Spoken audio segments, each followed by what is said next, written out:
চাৰুদা এয়া কি কৰিছে আপুনি?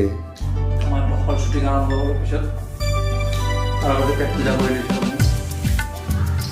অলপ অলপ খোলা চাপৰি পিঠা গুড় চাহৰ লগত আমাৰ মানে ৰদালিৰ লগত এটা হেৰি আছে আপোনাৰ মানে যুদ্ধ ৰদালিৰ লগত এটা মানে হেৰি আছে যুদ্ধ এতিয়া কিহৰ যুদ্ধ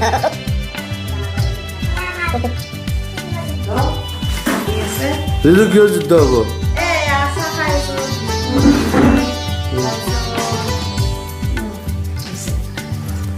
আজি আমাৰ জেঠীৰ ঘৰত শ্বুটিং। জেঠী মজা কি যুদ্ধ কৰা নেকি তই? যুদ্ধ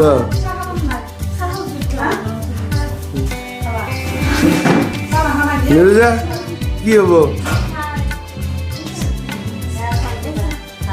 হেল্ল' হাই এই খোলা চাপৰি পিঠা